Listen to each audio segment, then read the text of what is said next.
Hey guys, Lindsay Hammond. Welcome back to my YouTube channel. Today I want to tell you guys what an appraisal is. So a lot of people are kind of curious, what's the difference in an appraisal versus a home inspection? Below I've got a link to what the home inspection is, so you can see that and know the difference. But today I want to focus on appraisals. So appraisals are ordered by the lender, so whichever lender you are using to buy the home, that's who orders it, but the buyer is the one that pays for it. So they are almost always required if you use any kind of financing. I'm going to tell you about an appraisal waiver. That is the only time that it can be skipped, and that would happen if the buyer has great credits, a really good debt to credit ratio, and the home has really good comps. If all of those conditions are met, then they will give you an appraisal waiver. They're not super common, but that can happen. Otherwise, any kind of loan, you gotta have an appraisal. So let's go over what to expect. So if you are the buyer, what you're going to do, you get through your inspection process, and as soon as that's done and your due diligence is done, then you let your lender know that you want to order it. They go ahead, they order it for you. That's all you have to do. If you're the seller, they're going to let you know they're doing the appraisal and you need to get out of the house. I tell mine to give 2 to 3 hours, depending on how long it takes, but out of the house, let them come in, do their job. You want to get your house really spiffed up, clean, looking good, so that it will bring the most money that it can. I've had some appraisers, take closer to 4 hours, but for the most part, 2 to 3, and you're safe. Once you have all of that, they are going to run their numbers, get an idea for it, and get it back to the lender. Once it comes back to the lender will release that to the buyer.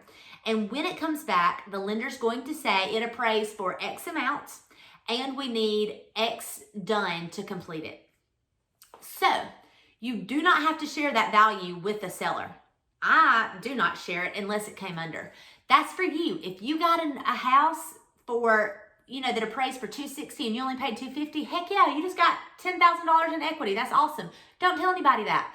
But if it came in lower, then you're going to need to negotiate. So what happens if it comes in lower? Then you've got 3 options. One, you can get, this is if you don't have any kind of weird, you waive the appraisal contingency. I'll go over that in a second.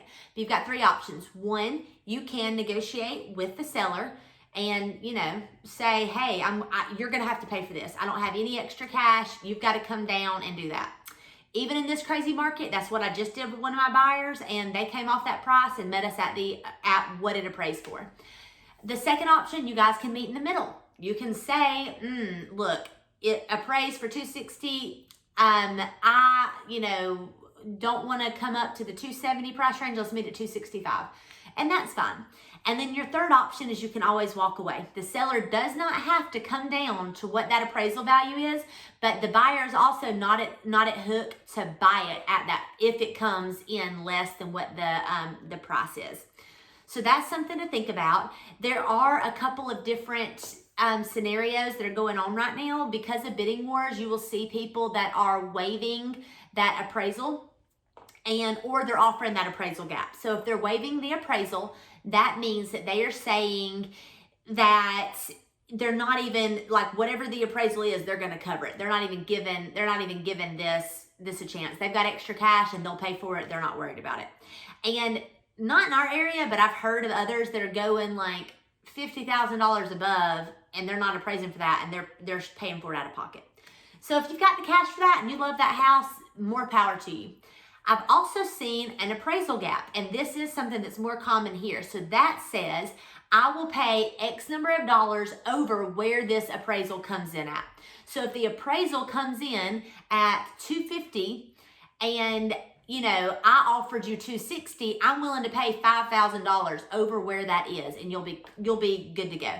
And a lot of sellers really like that, and they really pick these offers because that gives them that sense of peace, knowing, hey, even if I don't get that full $260, they're guaranteeing me $255. So those are 2 ways that you might see that. But if you do not have either of those 2 options going on, then you are covered by that appraisal, and that's good to go. So once your appraisal's done, it's going to stick with your house, depending on what kind of loan was used. So if you use VA, FHA, or a down payment assistance, they're going to stick with your home. FHA is 4 months. VA and first time home, like the down payment assistant, that's 6 months.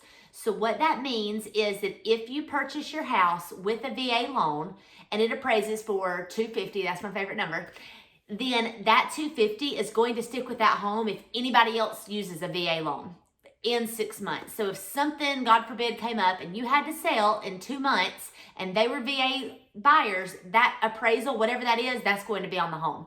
Now, if they use a different kind of loan, it's a different story. So the other kinds of loans, they don't stick with the homes, but those 3 do. So that's just something to keep in mind for your information. So what does the actual home buying process with the appraisal look like? So if you're the buyer, again, you don't necessarily have to worry, but the seller's going to get out of the home. The appraiser's going to come in.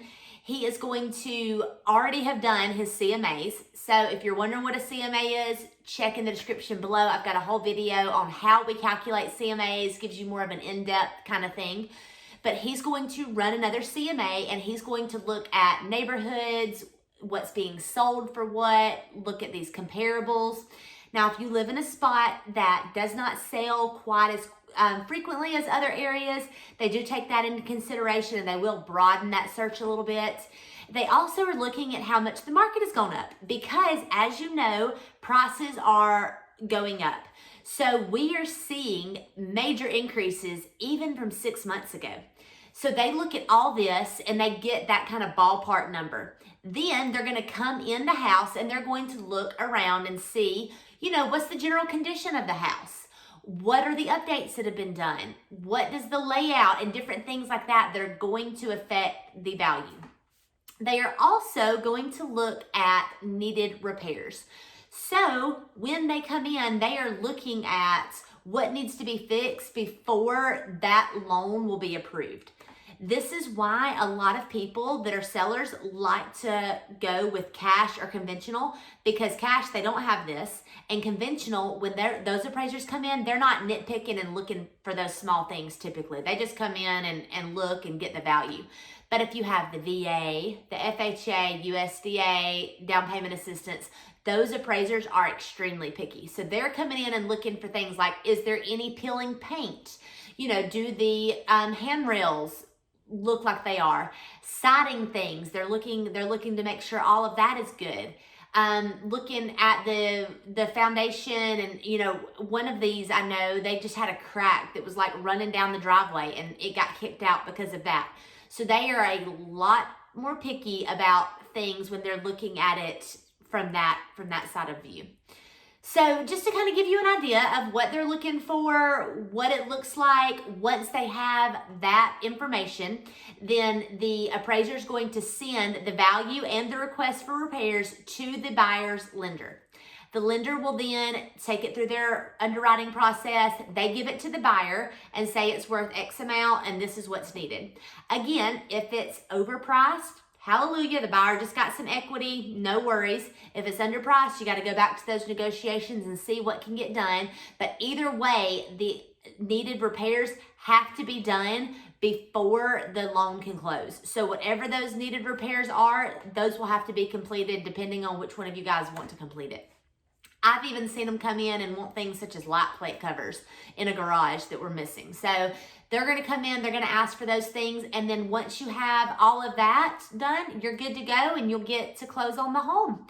So I hope you guys got a lot of information today. If you did, please give me a thumbs up. Go ahead and subscribe to my channel where I have all kinds of great educational videos. If you are looking to buy, I have this awesome checklist down here in the description.